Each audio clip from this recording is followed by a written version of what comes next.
જંબુસર તાલુકાના કલક જતા રસ્તે ખડાઈના પુલ નીચેથી કુલ 14 પશુઓના મૃતદેહો મળી આવતા જીવદયા પ્રેમીઓમાં નારાજગી પ્રસરી જવા પામી છે.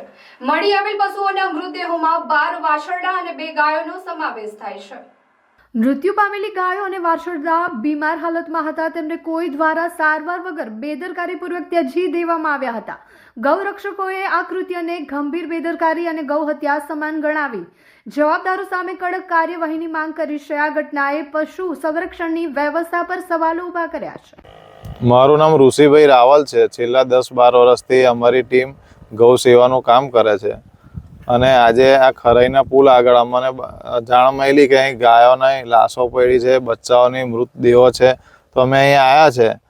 જે કોથળામાં બચ્ચા નાના પૂરી નાખી દેવામાં આવ્યા છે, ગાયોને બી નાખી દેવામાં આવી છે. જે અમારી જાણમાં છે, જેની એ બચ્ચાઓની અમે દવા કરાવી છે, જે ગાયની અમે દવાઓ કરાવી છે, એવી ગાયો બી અહીં ફેંકી દેવામાં આવી છે. એમના માલિકો બી છે જે આ અહીં ફેંકીને જતા રહ્યા છે. જ્યારે આને ફેંકાય ના, એને કાયદેસર દાટવી જોઈએ. હિન્દુ સમાજની લાગણી દુભાય એવું કામ કર્યું છે.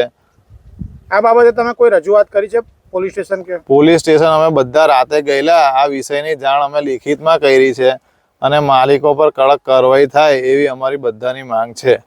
હવે ગાયના વારંવાર જે વિષય બને છે,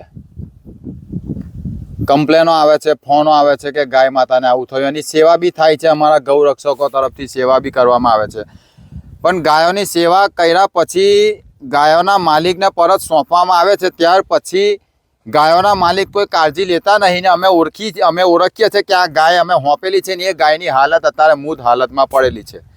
અને બીજો વિષય 4 દિવસ પહેલાં જે વાછરડું ટંકારી ભાગોળ જે વિષય બન્યો તો વાછરડાનો, બહુ ગંભીર હાલત હતી. એને આપણા છોકરાઓએ સેવા કરી, ઊભું કર્યું, ગાયના માલિકને સોંપી દીધું. તો ગાયના માલિકના ઘરના ઓંગળે મરી ગયું. એને હોવા છતાં આ બનાવ બન્યા પછી બી ગાયના માલિકોને જાણ કરવા છતાં બી કે ગાયને દફન કરજો, તે છતાંય આ લોકોએ આ પોઝિશનમાં નાખી દીધેલું છે. અને અહીં જોયું અમે ત્યારે એક નહીં, અમોને આ બીજું કબ્રસ્તાન જોવા મળ્યું કે જેવું આપણું છે એવું આ ગાય માતાનું કબ્રસ્તાન આ લોકોએ બનાવી દીધેલું છે.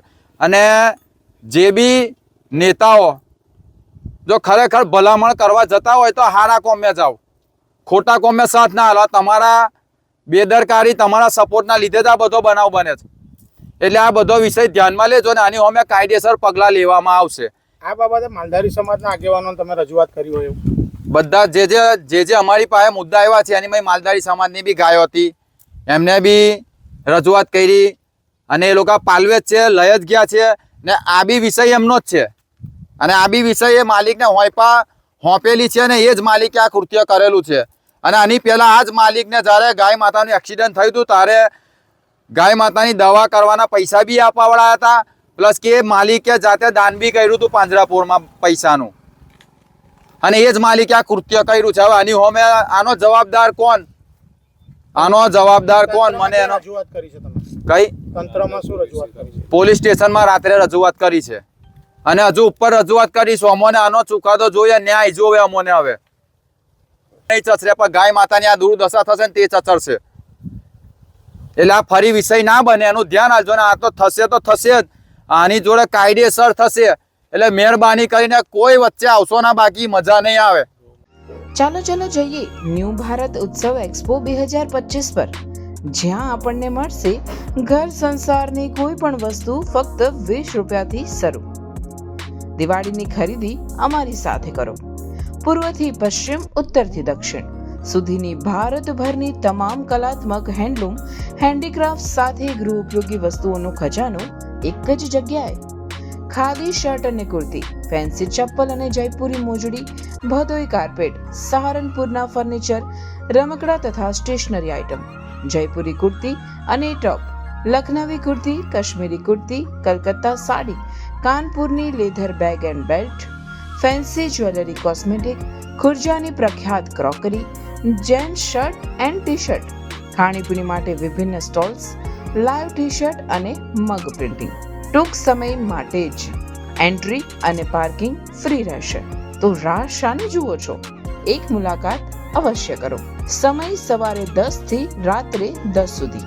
ઓપન ગ્રાઉન્ડ, હરિહર કોમ્પ્લેક્સની બાજુમાં, જાડેશ્વર રોડ, ભરૂચ.